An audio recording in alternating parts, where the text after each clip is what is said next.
It's time to change. If you like country, we play it. If you like pop, we play it. If you like Latin music, we play it. If you like rock and roll,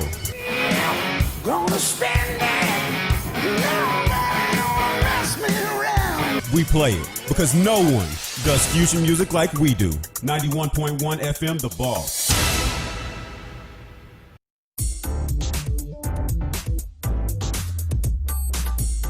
Programs presented are submitted by members of our community and are a proud sponsor of KNLY 91.1 FM. The views expressed do not necessarily reflect those of KNLY 91.1 FM, The Boss, and affiliates.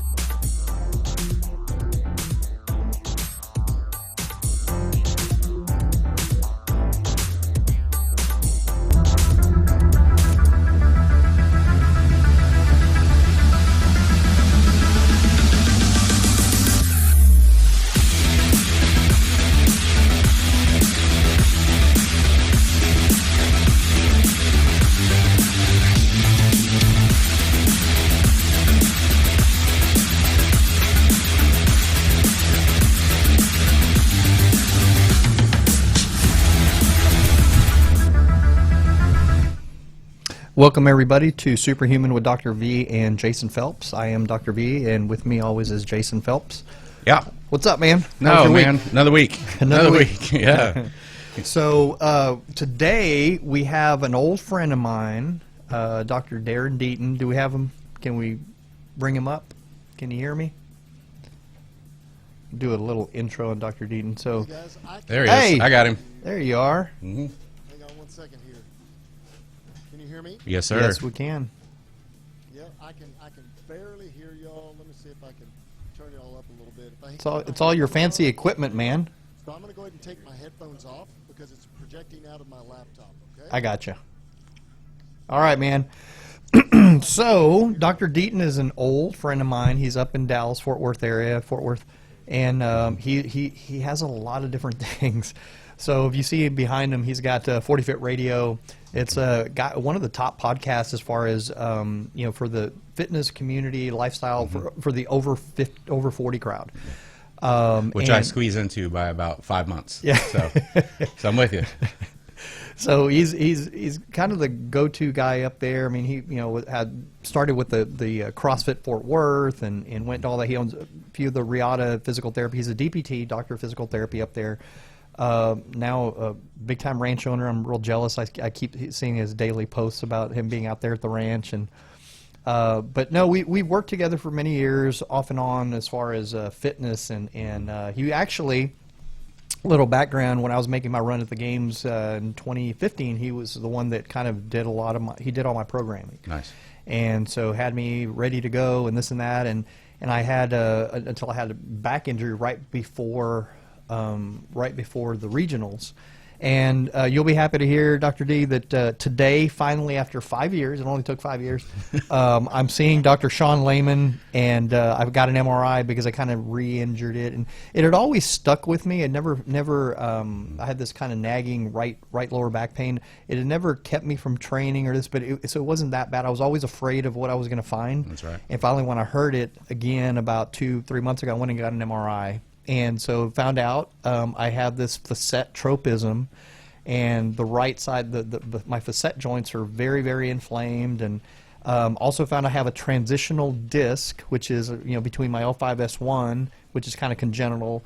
But anyway, they said, well, we got an answer now. So today, finally, I'm going to see if I need prolotherapy injection or if I need we're going to go over everything. So we'll finally get it fixed. I'll finally be pain-free completely.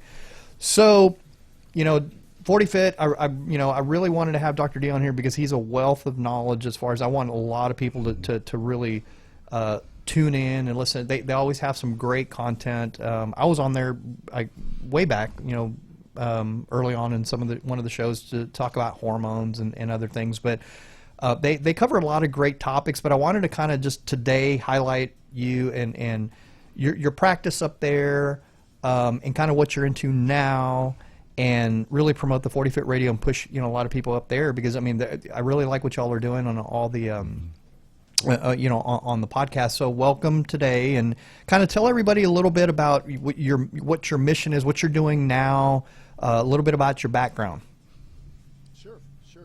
So thanks for having me on, guys. I appreciate the opportunity just to get the word out on evidence-based science and reason and logic and fitness for people over the age of 40. And that's really what I'm all about. I'll tell you a little bit about my background and career. I've been a PT, a practicing physical therapist, doctor of PT this is my 31st year.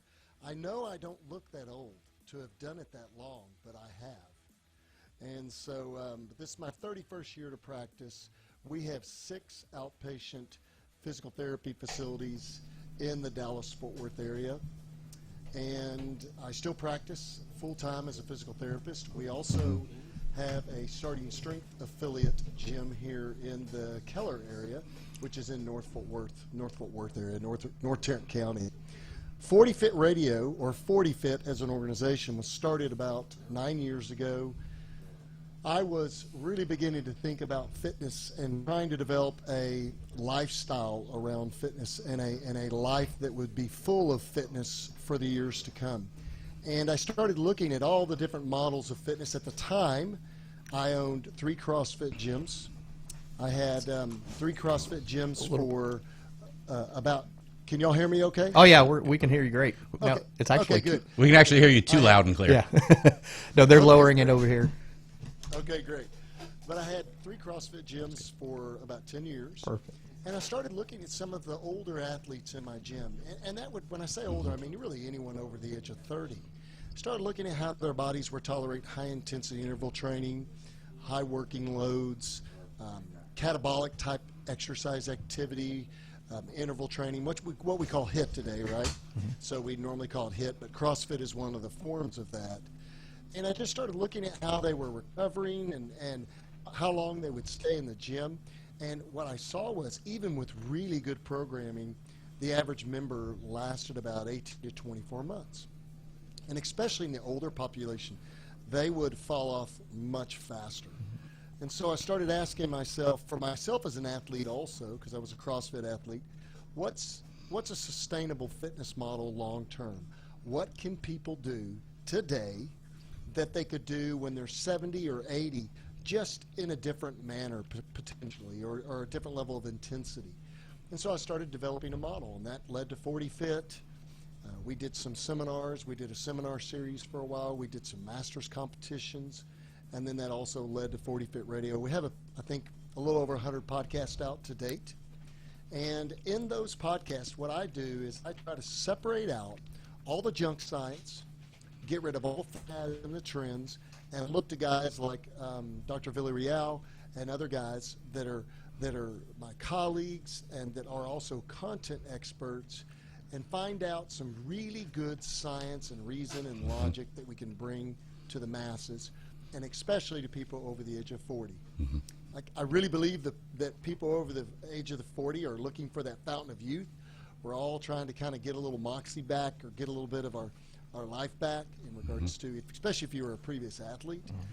And there's so much junk science out there today that I wanted to be a good reason and logic source for those individuals. So that's what we do. Well, thank you for doing that. That's something that I know from being on the show for a while and just in the fitness world for so long, that there's so much garbage information out there. And there's any number of internet experts. Yeah, and just being able to cut through some of that stuff and get real answers, science-based, that has been proven to actually effectively help people, not just be anecdotal.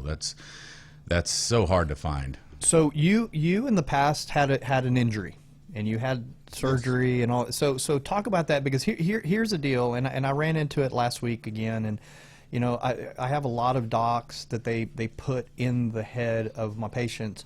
Well, you had back surgery, you have this, you can never do this again, you can never do that again, you can never do squats, you can never do this again, and they come in and they're convinced. They're like, yeah, but I can't do this, I can't do that. So talk a little bit about your journey and where you're at now, because I'm watching you deadlift now and squat again and do all these things, and then we'll kind of segue into starting strength. Sure. So my background is as an athlete. I was a gymnast all the way from grade school, the end of grade school, sixth grade, fifth and sixth grade, all the way into college. And so that was my chosen sport.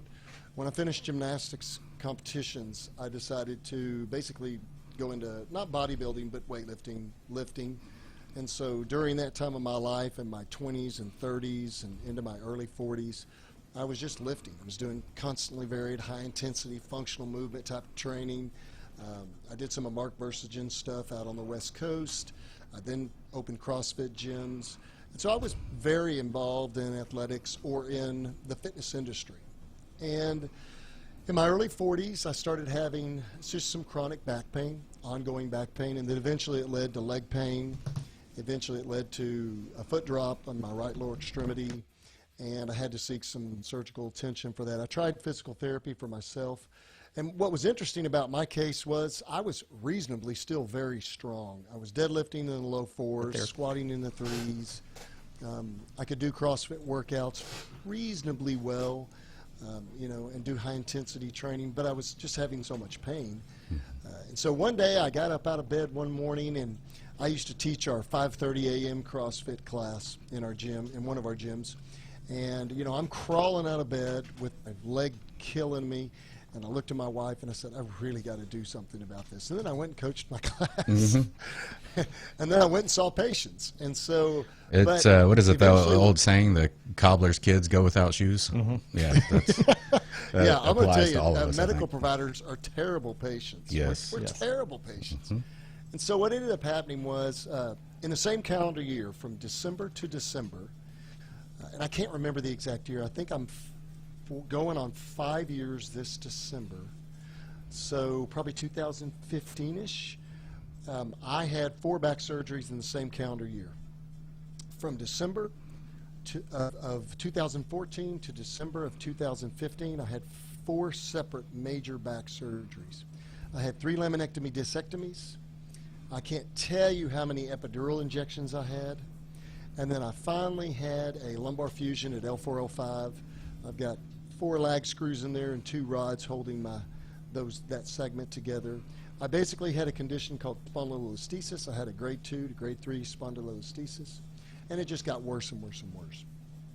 And so after that, I basically gradually began to rehab myself, and I really focused on making the movements purposeful and making my inputs directly influence my outputs.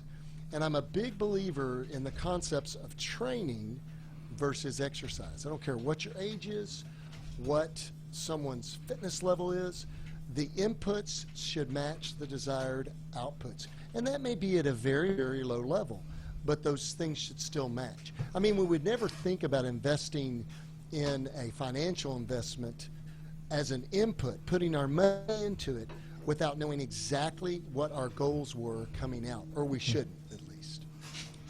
And so I started beginning to rehab my back, and I really focused just on strength and strength alone. Now, I'm not talking about getting crazy strong and powerlifting or doing anything in that. I'm just talking about just being reasonably strong again. My back musculature were very weak. They'd been cut on 4 times. And so I started doing a program that I had learned of as a coach in 2011, because I was a starting strength coach along with being a CrossFit Level 3 coach. And I started doing a starting strength linear progression lifting model. And I gradually, just over time, built my strength back. You kind of want to know where my strength is today. Within the last year, I deadlift 515 at nationals, at U.S. Strength Lifting Nationals. I squatted 451. I pressed, I think, 216, strict press 216, and I did that at a weight of, I believe, 207. And I'm roughly 5'11", 6 foot tall. So that's what I do today. I mix and vary things with, I'm a strong believer in basically some foundational principles, and there are 10 general physical skills that all humans possess. There are no more than that, no less than that. There are exactly 10 general physical skills. Now, those physical skills are influenced not only by your physicality, but also your neurological function, your diet, your metabolic function, your overall health, your immune system, hormonal health, all those things influence those physical skills. Are those 10 skills, do you build those into a hierarchy, or do you consider them all to be pretty much equal? No, I do have a hierarchy. Those skills are, and I'll list those, and I didn't create these. They were actually created by the guys that created I think they created the Dynamax med balls. Okay. And so it's strength, speed, endurance, stamina, power, coordination, balance, accuracy, agility, and flexibility, or some people would call that mobility, but flexibility. 10 general physical skills. All of those, if you look at it from a physiological standpoint and the way that humans operate, the number one skill is strength. Because strength is, in a physics form, in pure science, strength is the ability to produce force, internally and externally. And force is equal to mass times acceleration, which basically says that it's the ability to move your mass or a mass outside your body. And so if you can't move, if you can't produce force, you can't be very good at balance. You can't be very good at agility. You can't be powerful, because powerful is a derivative of strength. Power is producing your strength very, very quickly, because it has the element of time in it in the physics scientific equation. Power is W over T, which is work over time. And work is equal to force times distance. So again, looky there, in the numerator you have strength, and in the denominator you have time.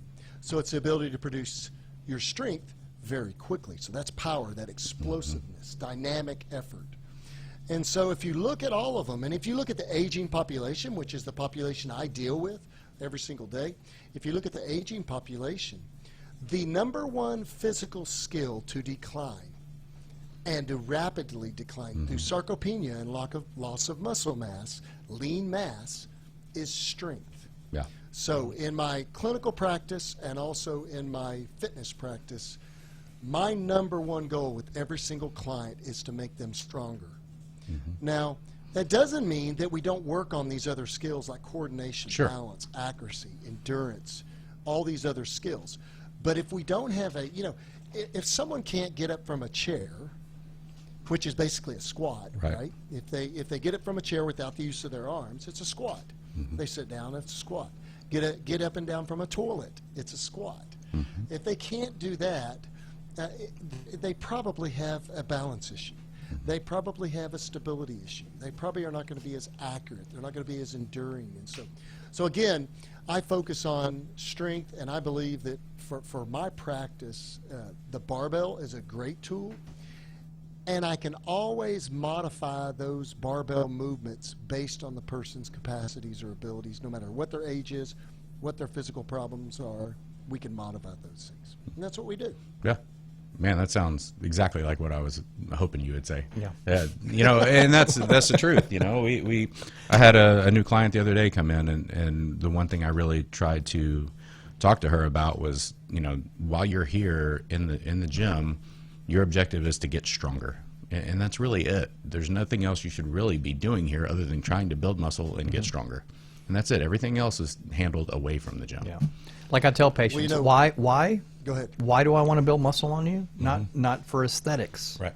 It's so you don't fall down the stairs when you're 80. I mean, it's a nice side effect. No, but it's not what we're trying to do. But it definitely helps. That's for sure. Yeah. Well, I always say that the number one people get involved in a fitness program is to look good naked. I don't care what anybody says. Everyone wants to look better naked. Yeah. That's right. But the side benefit is all these things that you develop. I see that, Willie and I have talked about this. I see the muscular system now totally different than I did, say, 10 years ago. I see it as one large organ. The entire muscular system is one large organ, and it has more influence on your hormonal health, your immune system, your digestive health, and your ability to have capacity than any single organ. Now, that's not to say that the brain's not important, that your gut's not important. All those things are important. But for the older population, if you have a reasonable diet, you have a reasonable lifestyle habits, but you're not lifting weights to maintain and gain mass, lean mass, And that doesn't mean getting big. We know that females can't get big unless they augment with hormones. It's just not, very few can at least. It's just not genetically possible. They don't have enough testosterone on board. And so, but if you're not gaining lean mass, then you're not tapping into the fountain of youth. The fountain of youth is muscle mass. And now there are a lot of ways to get that muscle mass, and there's a lot of things that we can do, and experts like Dr. Villarreal can do to help to augment that, to support it with diet and nutrition and hormonal health and all those things. But ultimately, you have to stress, and you guys know, I mean, training's hard. It's hard. It should be. You have to create enough stress. That's right. You got to have something. You have stress. something to adapt to, right? That's right. That's right. So when people tell me, well, I exercise, I play golf, and I say, well, how long have you been playing golf? They say, 10 years. I said, that's not exercise. Well, it is exercise, but it's not training. That's right. It's just movement. And it's good movement because it's good for the mind and good for your emotions, good socially, it's good for your body. For But it's a good low impact on a rest day. That's a good rest That's day. right. It's more neat than anything else. Yeah. Yeah. My neat is riding horses and elk hunting and doing all that kind of stuff. But I know, Willie, you just got back from a hunt, so Yeah, that was a ton of fun. We but you know, we're talking about at the clinic a lot that there's a national epidemic that really nobody's talking about, and it's, you know, everybody's talking about obesity, everybody's talking about diabetes, but nobody's talking about age-related sarcopenia, and that's the age-related muscle loss, and that generally happens. You see everybody, they get weaker to where they end up immobile in a nursing home, and how do we combat, you know, but we got to get over the stigma too of lifting weights, and that, hey, I'm over 50, I'm 60, I can't be doing that, or I was told by my doctor that I can't do that, I have back problems, I have the so they lack basic mobility. I don't know if you saw on Facebook, I posted this picture. You know, we start with perfect mobility.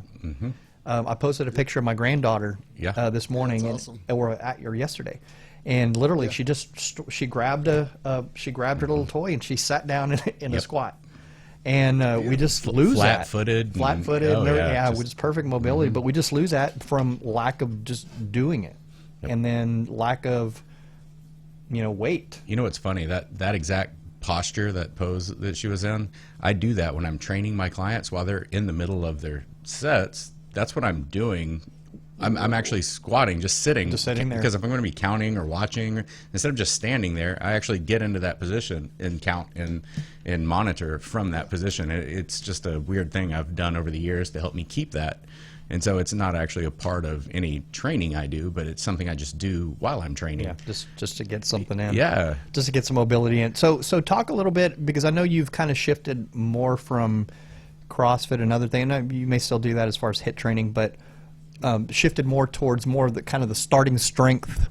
And so for people that have that don't or aren't familiar with it, what is actually the starting strength program, and what does it entail? Okay.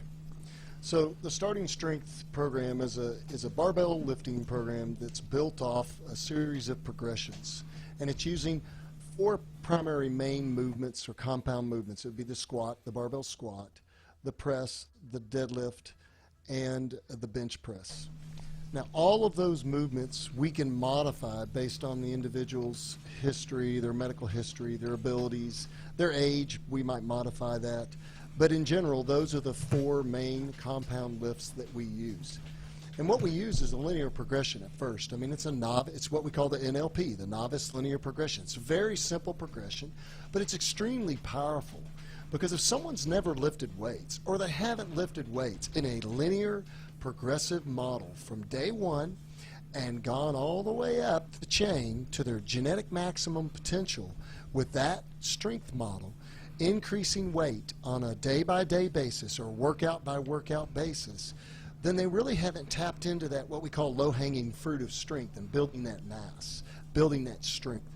And so it uses those 4 lifts. We also use accessory lifts. We use push-ups, weighted push-ups, chins, pull-ups. We'll use barbell rows. We'll use accessory lifts like Romanian deadlifts, good mornings, bicep curls, triceps, lat pull-downs. We do a lot of other movements.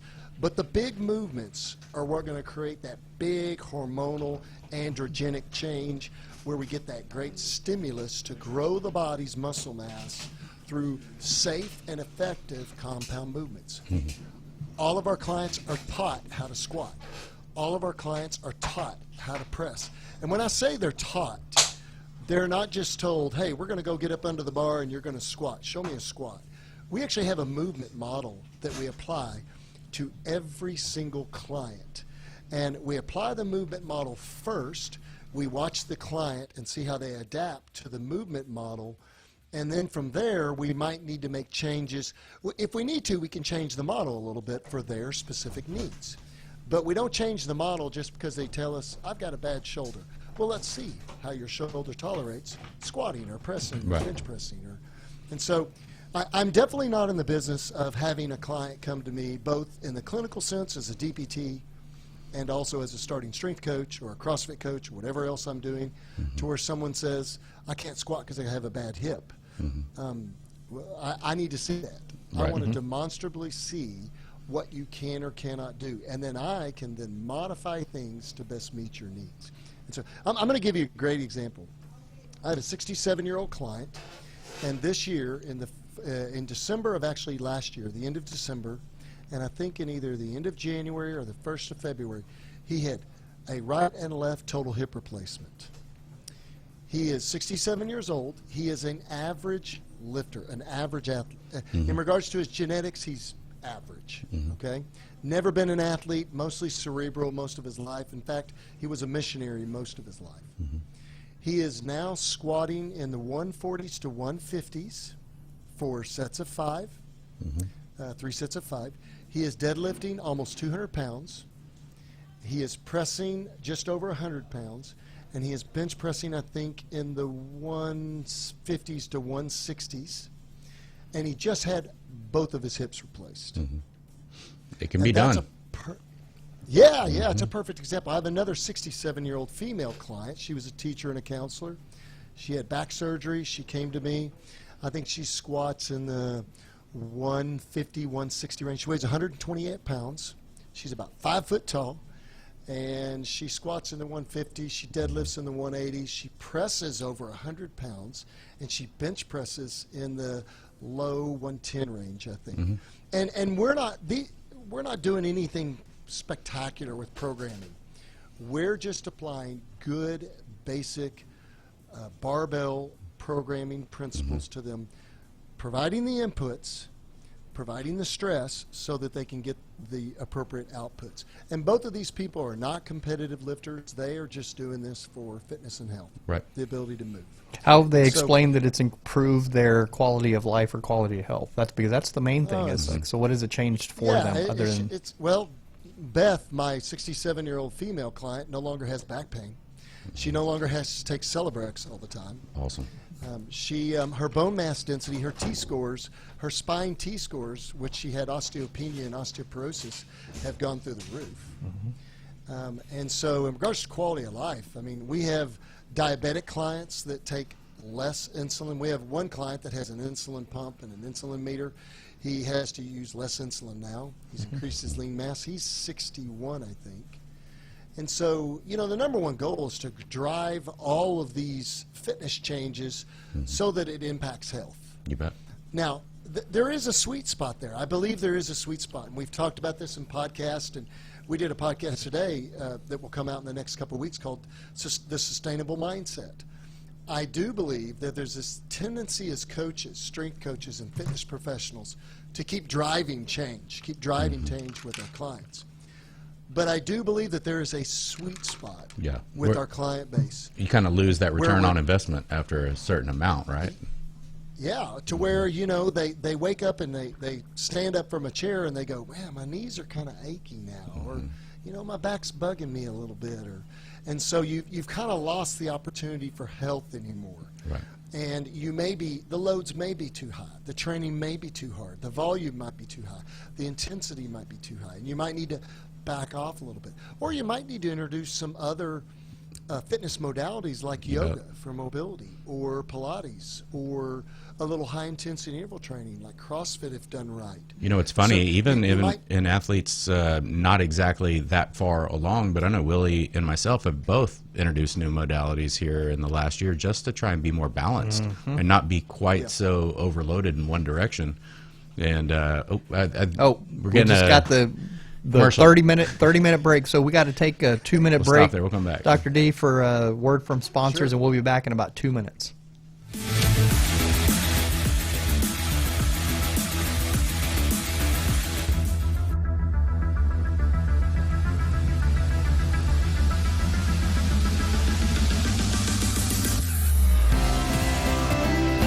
Hi, I'm Bruce Tuff of the Tuff Law Firm. We are located in the greater Woodlands area. If you need any smart, tough lawyers, call us 281-681-0808. We do personal injury, real estate, construction law, business law, probate, all the legal services you may need. We have over 100 years of experience in our office. Call the Tuff Smart Lawyers, 281-681-0808. Tuff Law Firm. This was a proud sponsor of KNLY 91.1 FM.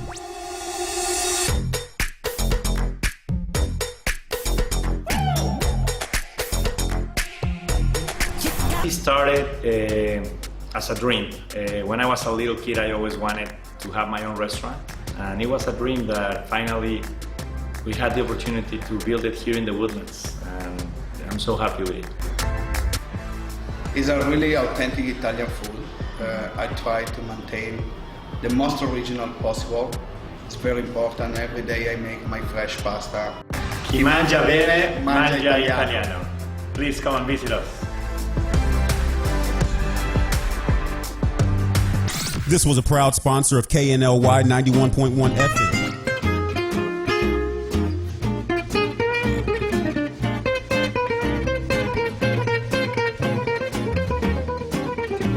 Hi everyone, this is Chef Laurent. I'm the owner of Taste of Paris, a catering company for seniors. If you want to know more about our services, give us a call at 832-415-7374 or visit our webpage at laurentvalsculinary.com. Thank you. This was a proud sponsor of KNLY 91.1 FM.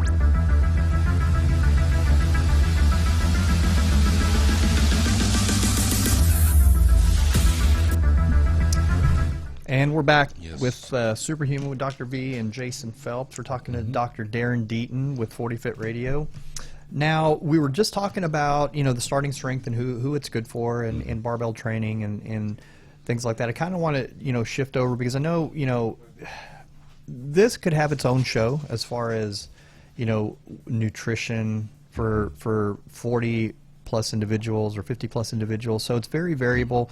At the clinic, we've gotten more into nutrigenomics, really looking at their DNA, at their specifics, because, unless you really, there's certain principles, and you know this because, you have your athletes, follow a very strict nutritional plan. There's certain tenets that it doesn't matter what you're doing, it depends on the goal. You bet.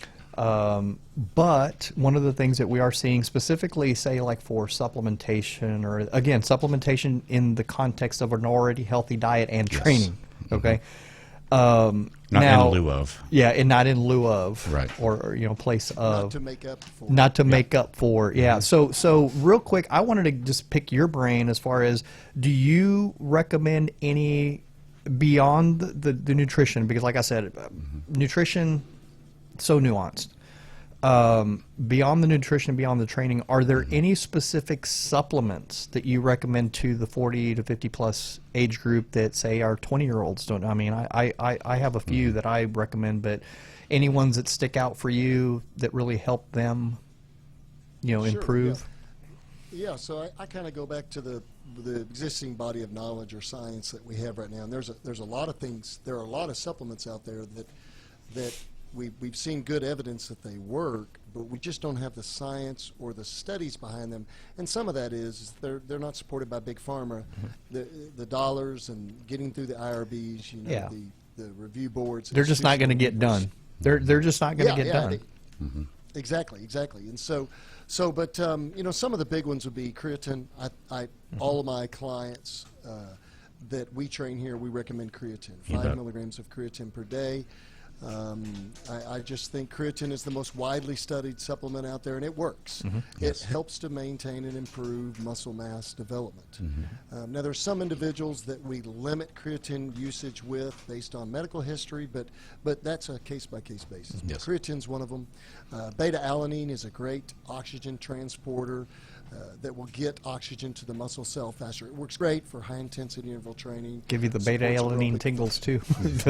You'll sit there. You'll sit there. You get it right on your head. So you get them everywhere. You get them on your nose. And so beta-alanine. I also think that using some of the anti-inflammatory supplements, things like turmeric, 500 milligrams of turmeric per day, fish oil somewhere between 1,000 to 3,000 milligrams per day. I'm in the 2 to 3 gram. I think most people don't take enough. They'll take it and they'll say, well, I didn't really. Most people are not taking enough, omega-3 fish oil. The turmeric, just to touch back on that nutrigenomics, one of the cool things is we're doing that GX Sciences, it's like a 55 SNP, and it shows inflammatory pathways. It shows, so it'll tell me if somebody therapeutically responds to turmeric better or not. And so, it's just, again, a little bit more science, a little bit more. Are you guys, either one of y'all, using SpectraCell tests? I do for micronutrient testing as a next step beyond. If we're fixing things and it's kind of a progression. And they're still, hey, I feel better, but then we go looking for other things, and a lot of times they'll have functional deficiencies, and I like to replete their functional deficiencies, but even beyond that, I like to replete their borderline deficiencies. Even if they're black or red on their deficiencies, I'll replace those. So and again, it's more guided. Anything that if we're going to do blood work and look at blood panels and hormones and look at some of the nutritional deficit areas, I refer all of our folks to Willie and his practice in the Houston area. So he, I pretty much leave that to him at his level of science and his level of understanding. But we do focus, like you said, Willie, we focus on a good quality diet. Whole foods. Get rid of the processed foods, the processed sugars, the corn fructose syrup. Get rid of the junk and the preservatives in your diet. Focus on good organic vegetables, organic meats. Get rid of the processed meats in your diet where you have higher levels of arachidonic acid and inflammatory agents. And so eating a really good high protein generally, and it'll generally always be higher protein in regards to what the typical American diet is. And when I say low carb, I'm not talking about the fact that we're driving a low carb diet. It just happens naturally when you start eating, as you guys know. Refined and processed. Just refined and processed crap. I can only eat so many pounds of potatoes a day before I finally tapped out. Like, all right, no more carbs out of some fruit, I guess. But and then good fats. To be able to get some ketogenically driven calories in there, and good fats, good quality fats, your omega-3s, everything from olive oils to avocados to the different fats that are good fats. So but really the big supplements are creatine, beta-alanine, turmeric, fish oil, and there are other supplements. Depending on the goal, I kind of consider this a supplement. Caffeine is a good supplement. So to that point, Dr. Darin, there's something that when you said caffeine, it tipped me off. There's something that we use it more for recovery than we do for pre-workout, like a lot of people do. There's a lot more studies been done on caffeine for recovery purposes, and as little as I want to say it's like 50 milligrams of caffeine decreases recovery time from 4 hours to 1 hour in a lot of cases. So it doesn't take much, and I don't know if you train late at night, that might not be something you can do. But if you're somebody that really depends on pre-workouts and uses a good amount of caffeine daily, maybe focus on maybe splitting it and using some of it before and some after to get the best effects from it. Caffeine's been showed to improve metabolic transport of recovery chemicals and or recovery agents for cellular recovery, both in the energy cells and then also in the actual muscle cell itself. A lot of people don't consider caffeine to be a supplement, but we know that it is. But another one that people overlook a lot of times is just salt. Yeah. Oh, absolutely. Yeah, You know me and so- salt. Yeah. Yeah, because we've been preached to for so long that fat's bad and salt's bad, and well, what are you talking about? I mean, Sure. which fat? I really when I do their labs, a lot of times they'll be they hydrate. Oh, I hydrate all day long. I drink water. Says, but they're not replenishing any That's right. electrolytes. Yeah, and we- they feel terrible. We've talked before multiple times about the mineral content and how important that is for water retention and for Oh yeah, being and hydrated. I don't know about y'all's client base, but our client base, like I said, it generally kind of skews a little bit to the older range, and especially with 40 Fit. But even in my younger client base, very few of my clients, if you took 100 clients, probably 5 to 10 of them really understand nutrition, really dial it in, and are willing to do the things on a day-in-day basis to first get their diet right, nutrition right, and then secondly, be able to also look at some of these higher levels of supplementation or blood work and go dig deeper in regards to their metabolic health, their gut health, all those other things. But what we're trying to do is get the basics done. You bet. Get people Oh, yeah. just We have eating better and- we have a no biohacking before the basics rule, because they Yeah, come in and they're exactly. like, oh, what supplement should I take, and what hormone should I take, and Yeah. what this and what that, and I said, well, how do you sleep? Yeah. What do you eat? Where's your food log from the last 6 weeks, and then we'll talk about it. Do you exercise? Oh yeah, food log. That'll back them up quick. Yes, you it know? will. Oh, I eat clean. Okay, well, let's go through that. I don't let them go there. My initial consult is like, well, let's talk about your diet. So, I eat really, really clean. Okay, well, let's go through that. Take me through a typical day of eating, they start backing up real Or quick. they have I got plenty of protein in my diet. I have plenty of protein. Yeah. Males, I have a general threshold for males. It's about 200 grams of protein per day. For females, it's probably somewhere in the 130 to 150 range based on their weight and their need. But when I tell the average size male, I need you to eat 200 grams of protein per day of some form of protein in your diet, whether it's casein or whey. And I try to stay away from soy and some of those other proteins. But they're like, oh yeah, I do that every day. And I'm like, No, oh they really? don't. Well, let's Yeah, just write talk it about down. the average- Write it down. Yeah, the average chicken breast is 28 grams of protein. How many of those a day do you eat? We begin to talk about it. 3 eggs is 18 grams of protein. They're like, wow, that's all it is? So I think that, people need to understand, if you're going to provide the stress, you have to provide the base nutrients, the building blocks for your factories, the natural, what do you want to call it, the natural ingredients to build that muscle. And to The fuel your body. whole analogy I use, and it's easiest for them to picture, is that training is digging a hole, and that recovery is filling the hole back in. But most people don't fill it adequately. I mean, they just don't, and then they end up with a tendonitis or fatigue or an injury. Or As a PT, expert, do you recommend a certain amount of recovery time in a converse relationship to training? I do, and it matters what the training is. And we've also looked at things like heart rate variability. We've also looked at, sleep habits and, what type of stress it is, whether it's a stress that's a highly neurologically wired type stress where, if they're doing dynamic Olympic lifting and things like that, or if they're doing an activity that's very complex and there's more neurological stress to it. But in general, if they're doing weight training, barbell training, there's a minimum of 24 to 48 hours rest between each cycle if they're doing the big, like 3 big lifts in a day. But so you guys know this, but maybe the average public doesn't know this. As a person develops strength-wise, and really in all the 10 general physical skills, as they develop, the adaptation cycle lengthens, right? So when someone is a novice, when they're brand new to working out, Newbie gains. they can work out. Yeah, they can work out 3 days a week, and you can go up every single workout. You can linearly progress. Yep. As they get closer to the top of their genetic potential, then you might go up every other day. And then you might go up once a week. And then you go from, a standard programming linear progression model to an undulating periodization, where you have to get a little crazy. They might be going up once a month. They might be going up once a quarter. Right. And so your stress and recovery cycles change. So we adapt our programming model. I adapt my programming model with my clients based on how they are adapting to the stress. But in general, that's one thing I didn't like about CrossFit.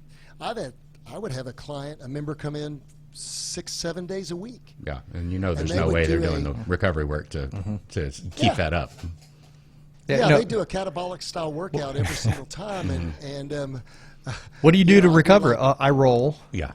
yeah, I do band work for 5 minutes.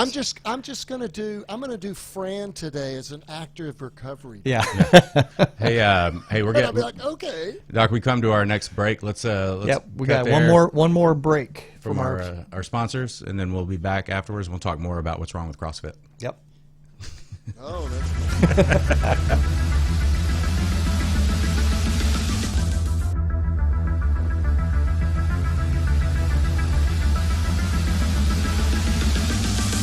Turn on your glam today. The Jenna Klein collection is here, elaborated with natural products. Give yourself a compliment with our organic lip glosses in more than 15 shades. With the Jenna Klein lip gloss collection, you can hydrate your lips and keep that glamorous look that you need. Turn on your glam. Visit jennaklein.com. And don't forget our skincare collection with natural ingredients that will improve the skin's appearance and prevent visible signs of aging. We have everything you need to achieve smooth and vitalized skin. jennaklein.com. Turn on your glam today. This was a proud sponsor of KNLY 91.1 FM.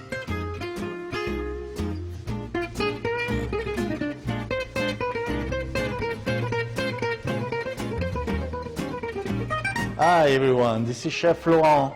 I'm the owner of Taste of Paris, a catering company for seniors. If you want to know more about those services, give us a call at 832-415-7374 or visit our webpage at laurentvalsculinary.com. Thank you. This was a proud sponsor of KNLY 91.1 FM.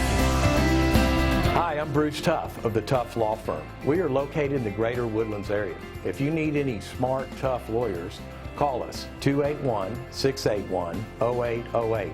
We do personal injury, real estate, construction law, business law, probate, all the legal services you may need. We have over 100 years of experience in our office. Call the Tough Smart Lawyers, 281-681-0808. Tough Law Firm. This was a proud sponsor of KNLY 91.1 FM.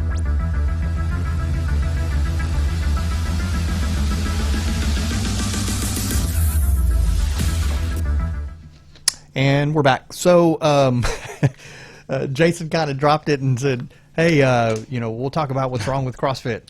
So, and that's not obviously we like to poke fun just because they're easy targets. But I'm actually have learned more about CrossFit in this last year than for someone who's never done it than ever. But there are, and we were talking about during the break how they build out the programs and how recovery is kind of part of it, but it's not. It is and it isn't, and so I think it kind of took a life of its own, took on a life of its own, and there's a big difference too between the competitor and the person just wanting to get in shape. Now here is the good about it is it jump in anytime you want Dr. D, but the thing with CrossFit is it got people excited and involved again, and the community aspect. And the bad about it was, the good is originally it was a fitness test, and you had to to get your L1 and your L2 cert. And when I went, I was about 5 years in, and I remember going to get my certification. It was only simply because I was already helping people in the gym, and I would see them doing something, and it's like, oh man, they're going to get hurt, so I'd go help them anyway. And they always say CrossFit hurts people. CrossFit doesn't hurt people, just like anything else. Right. Bad coaches hurt people. That's right. Period. Right. But what it did is, and to be clear, that happens in my world too. Yeah, and triathlons and everything. People hurt hurt people. Right. People hurt people. Yeah, and they have to be responsible. Yes, and the thing about it is, what I saw and it was good or bad, is it I would see somebody get very, very passionate about it. It changed their life, and they'd go to, they had no background in health and fitness, and then they'd go to a weekend L1 cert, and then they're certified, and then they'd open their gym. And then they're ready. And these people, like, hey, they mean well, but they couldn't do, I remember when I did my certification, they couldn't even do a pull-up themselves, but they were going to be out there teaching pull-ups or teaching this. And so then you get into the Olympic lifting, and then it was just a recipe for disaster. So done the right way, it's a great modality. But I was just showing, Jason on the break that the original, if you could still go to CrossFit.com, it's on a 2-on, 1-off, 2-on, 1-off, and it's just one workout. It's really taken off from there, and it's a lot of volume. And I think exactly what you're saying is true. What I saw as an affiliate owner over the 10-year time frame was that if you looked at the original CrossFit.com, the rest was built into the programming model. It still is. And on one day, you might have 7 sets of 1, 6 sets of 1 heavy deadlift. So and that was you it. go through a warm-up, you do some warm-up, and then you would do you would basically do a pyramiding set of singles until you worked up to a heavy deadlift. And it might be a PR deadlift, it might not, it might just be a heavy deadlift at that time. But that was the entire workout. As the sport of CrossFit, the sport of fitness evolved over time, then you had in every single gym, the programming models just became way too much volume. The old saying was, my warm-up is your workout. Is your workout. Yeah. And I'm going to bloody my hands up, and I'm going to do all this stuff. But that was really not born out of CrossFit HQ.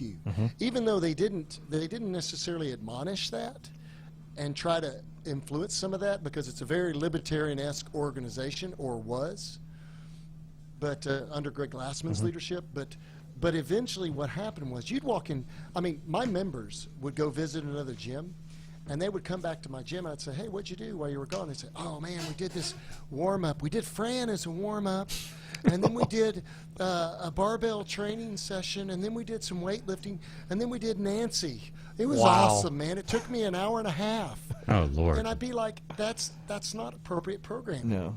So what I found as a coach was that as I became more strength-centric as a fitness coach, and as I started focusing on every single member coming in that door, new candidate or member, would build a strength foundation first. Before they're crushing workouts, before they're doing anything else, they're building a strength foundation first under the barbell. Why? Number one, it makes them more able, and a lot of these workouts started handling heavier and heavier loads. Number two, it builds their connective tissue, so it's good for injury prevention. Number three, it helps their lean mass development and their mobility. The bar will get a lot of the mobility that we need if we let the bar take time and do a really good deep squat, and I don't mean you can say to the bottom ass of the grass floor squat. but I mean a hip crease below the top of the knee squat will gradually and slowly build really good hip mobility over time. And so as we started focusing on more of this, I started noticing more and more pushback in the community, more and more pushback from coaches. Why? Because high-intensity interval training done the way CrossFit is done is very addictive. There's this large, adrenal flush, this large fight or flight response that occurs from that type of training. And so we used to always joke about it. If we had a potential new member come in and they did our intro workout, if they threw up, if they vomited at the intro workout, we were going to hook them and they were going to become a member for sure. Right. And you were like, there's no way that person's coming back. And we were like, oh yeah, they're coming back. Because there was a huge hormonal response. I pushed harder than I'd ever been pushed before. Yeah. And And that's not exactly the safest way to start people, but effective. No. Right. And I say that to say this. CrossFit has probably done more for the fitness industry to expose people to the barbell, both in the barbell movements, squat, press, deadlift, bench press, those movements, and in the Olympic weightlifting movements. The squat clean, the power clean, the snatch, the power snatch. Well, it's caused a resurgence. As it's almost like a feeding program now, it's become a feeding program to Olympic lifting again. Yeah, and when you look at what they've done for the fitness industry, they've provided more science and more reason and more logic to the industry than any single organization has. Now, that being said, Do I still do CrossFit as an individual, and do I recommend it to my client base? I use high-intensity interval training in a CrossFit-ish style, and it is an adjunct to barbell training. Right. So strength and barbell training is the foundation, and then conditioning, both in all of the 4 metabolic pathways, is provided to the client who wants to develop that part of their 10 general physical skill set.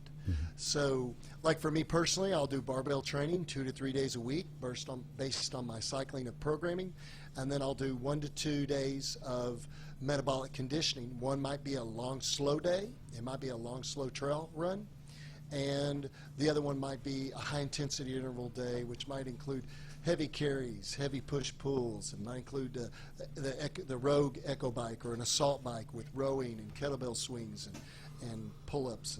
But anymore, though, I never introduce heavy loads, especially in the Olympic lifts and in lifts like the deadlift, into a workout that's time-based. I just see no purpose for it anymore. It's a great recipe for disaster. Yep. Yeah, and that was the other thing is the form. You know, the form would go, the more fatigued they would go, the form would go, you know, with a timed CrossFit style workout. And that's when people would get, you know, you'd get injured is your form would be just a little bit off or just this, and you wouldn't squat properly and that's when, you know, the injury would happen. So again, you know, we could talk and talk and talk all day. I just wanted to really introduce, you know, introduce everybody to, you know, the listeners to you and see where they could find you and kind of push you, you know, towards 40 Fit Radio. So where can everybody find you? Let's just say they're in the Fort Worth area and they want to start training with you. Where would they find you there? Well, they could go to 40fit.com and they could contact us through that. They could also email us, info@40fit.com.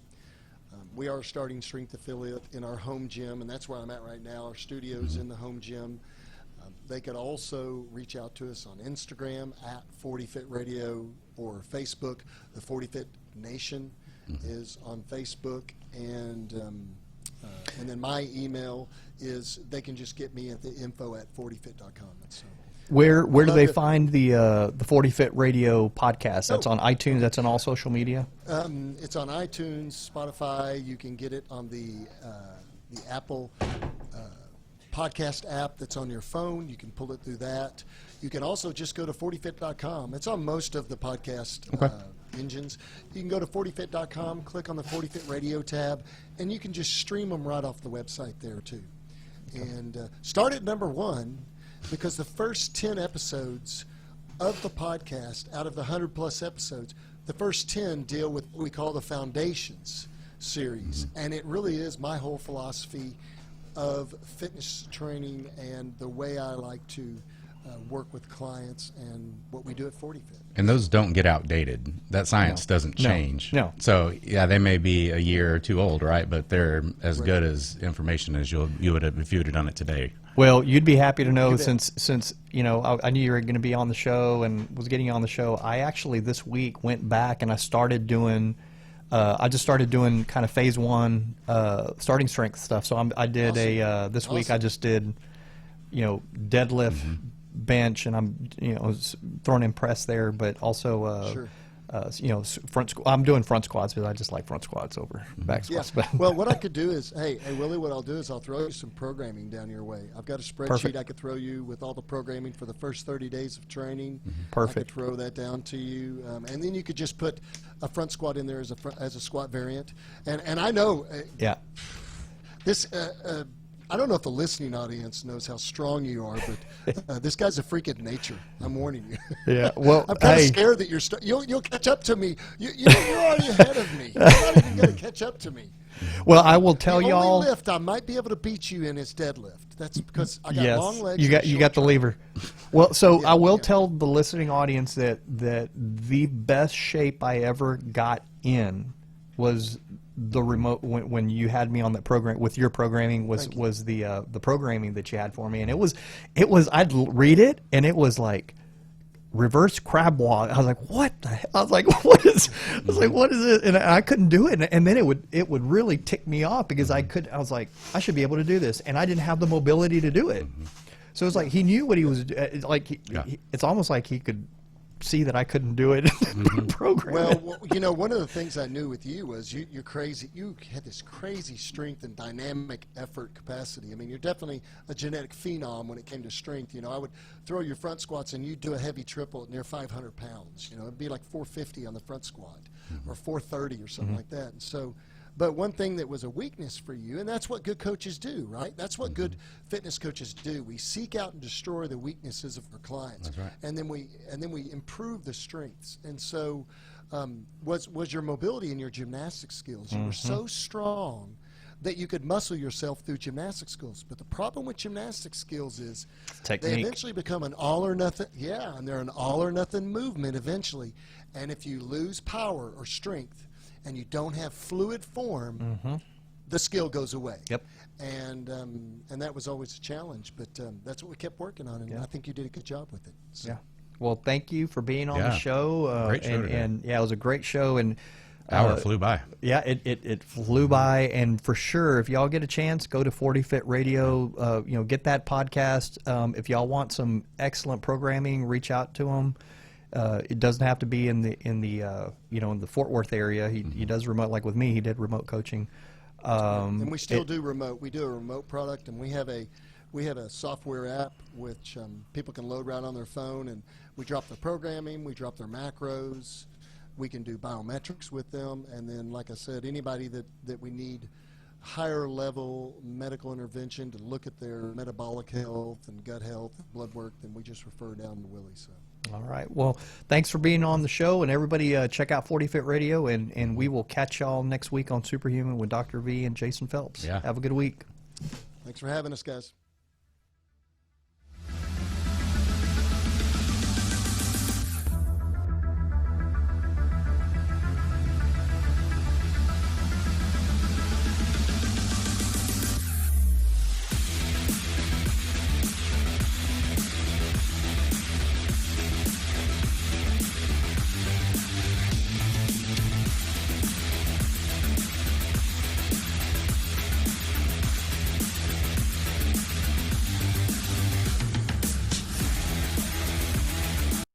The King and Queen invite you to jog your deep and merry way.